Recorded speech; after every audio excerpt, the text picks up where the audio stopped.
Opening statement, just great team effort on Saturday. Awesome environment, good football team. Really appreciated and enjoyed the support of the Bobcat fans, and it was awesome to be in a place where there's so much passion for a game. And I thought it was a game that we didn't. It wasn't a perfect performance by us by any stretch of the imagination. I think we did the little things that we had to do. We converted first downs. We held on to the football. And we forced them to earn what they got, with the exception of the explosive play on their first offensive possession. And so very pleased with that. Can't say enough about the staff and the job that they did preparing these kids and the fight that our young men showed. And so I think it's something that we can certainly build on. But as I said, post-game, the reality is I think we all know we have a lot of work to do. And the one thing that we can't do is allow one game to cloud the vision of what we need to do moving forward to improve. And that's where my sole focus is now, is what are the next steps in terms of making sure these young men finish really well in the classroom, making sure that our seniors finish what they need to do to move forward with their lives, planning for our off-season program and spring ball, staff development, doing our self-scout, really examining where we're at as a program, and changing the things that we need to change to be better. And so that's kind of my focus right now, and we had a staff meeting at 9 this morning, and that was still a large part of what we talked about. And then we've also obviously got a heavy recruiting time coming up on pretty soon. We've got an opportunity to maybe get a couple of mid-year guys in. We've got a mid-year recruiting weekend, the 9th, 10th, and 11th of December. And then we've got a dead period until after the AFCA convention, and then it's kind of the home stretch. It's kind of a sprint to the finish at this level.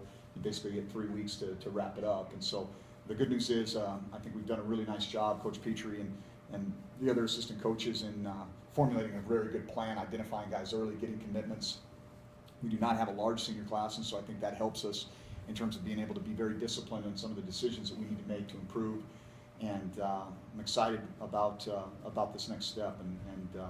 And lastly, is I'm very appreciative of these seniors that are leaving our program between the white lines, but I know they're going to be Bobcats forever, and they're a great group of young men. And I think from the outside looking in, you probably don't fully appreciate some of the things that they do in a transition to help things out. And I think those guys were guys that were, very positive voices for what we were trying to accomplish within the locker room, and certainly were great examples, not just between the white lines, but you're talking about a guy like Will Krolik, who's already got his degree and working on a master's, and JP and Chad, who are graduating in December with mechanical engineering degrees, and Gunnar, who's going to have a business degree in the spring. And so there's just a really, really good group of young men who I think laid a foundation for us to build on.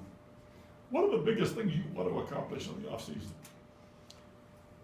There's a long list. I think it's really I think one of the really important things that we have to do is continue to develop the culture of toughness. And a big part of that is how we train.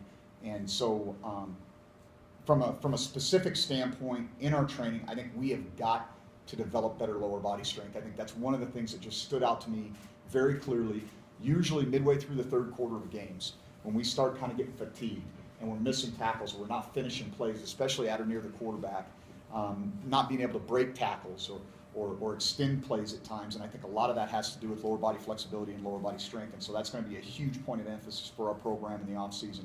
But I also think it's about really examining everything that we're doing, streamlining and refining our package in all three phases, and having a good plan for how we're going to teach these guys that system, starting in our off-season program, because we do have, we have the ability to be around these guys, not just within training, but to have some one-on-one time with them here and there, and really do a good job of developing our teaching model so that we can just clean it up. I think sometimes, especially when you go through a transition like we did at quarterback about week 4 or 5, you start to, okay, well, we're going to put this in and we're going to call it this. Well, now we can go, okay, this is a part of our package, and these are the plays and how they build on it, and our communication, everything that we do. And so, just really doing a great job of examining every aspect of our program, from how the nutritional aspect of it, what we're doing in study hall and our academic preparation. Is it all exactly how we need it? And it never is. And so you've always got to be inspecting what you expect as a head coach. I think it's very important to have your pulse on the locker room and what those guys are thinking and feeling, but also have a plan for this is specifically what we're trying to accomplish. And I think for us, from a football standpoint and a physical development standpoint, I think it's really there's two kind of groups that we're going to have. One is mass and explosive and mass and power, and the other one's going to be explosive power and speed. And try to divide those guys up and have a very specific plan for how we're going to develop those guys in those areas. And then look at everything that we do. I mean, like I said, the academic part of it. You know, if we know we have a kid who's got some deficiencies in math, don't wait till his third test to get him a tutor. Get him a tutor going right away, and take care of these kids from that standpoint so that they understand that you know, we've got a plan in place to help them in every aspect of their life.